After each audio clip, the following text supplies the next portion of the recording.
Iran is not gearing up for war. They're trying to gear up for peace, or at least that's my opinion. Check this out. Leave your comments, ding the bell, share it with your friends, and subscribe to our channel. I'm watching you on YouTube, and I want to present a case to you, and I want to know what you think about it, what you think the pros and cons are.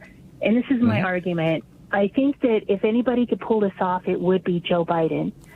What do you think about if Joe Biden were to work with Iran on moving them towards becoming an ally?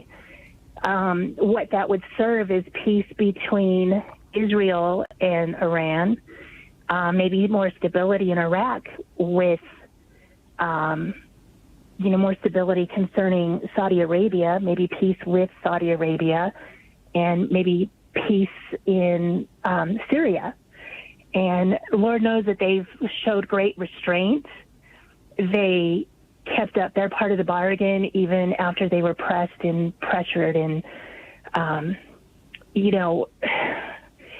I think that they've shown great restraint. And I think that the people have an appreciation of America. It's not really the people. I mean, we love their people too, I think.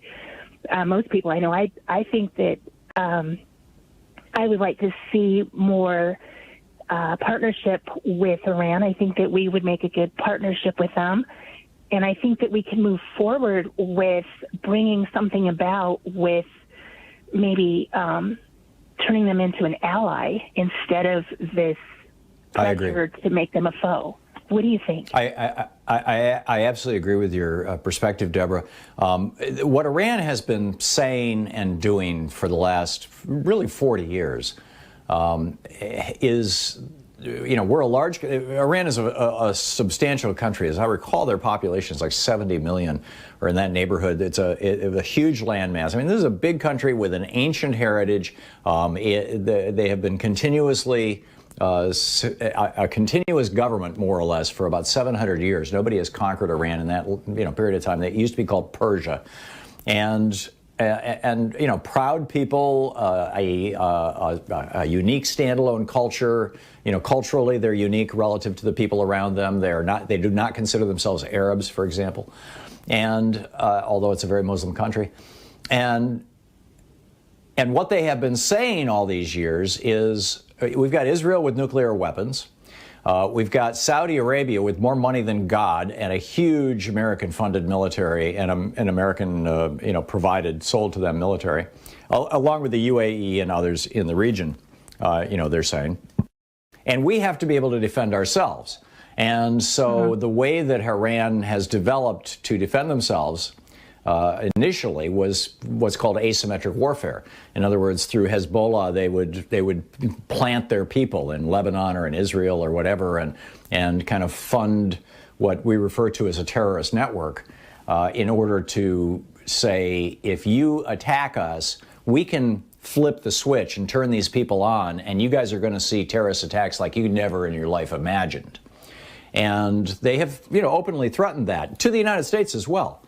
And the problem, and then about 10 years ago, maybe 15 years ago, they said, well, we can. Everybody wants us to do away with that, dial back, and this is a hyper simplified explanation, by the way, but everybody wants us to dial back on that. So we're going to do what Israel did. We're going to create a nuclear weapon. And of course, everybody in the world freaked out, and we got the Iran nuclear deal, but they still have these connections with Hezbollah, and that's the major stumbling block. And frankly, I think that a Gorbachev-Reagan kind of de-escalation is possible if the United States was, because what we've said all along is disarm Hezbollah and stop, your asymmetrical warfare presence in these other countries, and we can treat you like, at least like, a fully honorable and full member, of the community of nations kind of thing. And Iran has said, no, we're not willing to give that up until we know that you're not going to attack us.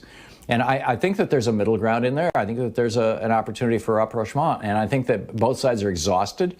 And I think this change, this 40-year political cycle change that I'm talking about, that we're seeing here in the United States, we're seeing this in the UK as well.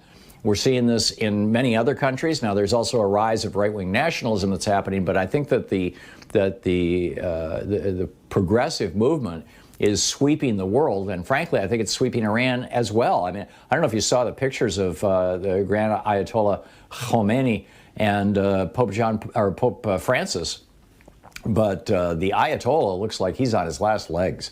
I mean, that, talk about boomers fading. I mean, that generation is on the verge of going, and I think, like Bonnie Sauter, for example, the guy who ran for president in 1980, in August of 1980, he won the presidency of Iran with 74% of the vote on a platform of releasing the hostages to the United States. And then, of course, when he called up Jimmy Carter, when he finally became president in August of 1980, he called up President Carter and said, I want to release the hostages. Carter would say, great, let's work this out. And so he goes to the Ayatollah and he says, let's release the hostages. And the Ayatollah says, you can't do that. We cut a deal with the Reagan campaign. And, and Bonnie Sauter, the president of Iran, writes about this in the Christian Science Monitor. And I've linked to that many times over the years. It's still up. It's still there. His article in the Christian Science Monitor where he says, I was told that we've got this deal with the Reagan campaign because we need American-made weapons. And Reagan will give them to us and Carter won't. And that's, and that's how it played out. So all this stuff has to be resolved and cleaned up. But I think you're on to something, Deborah, and I'm very happy that you called and shared that with us. Thank you.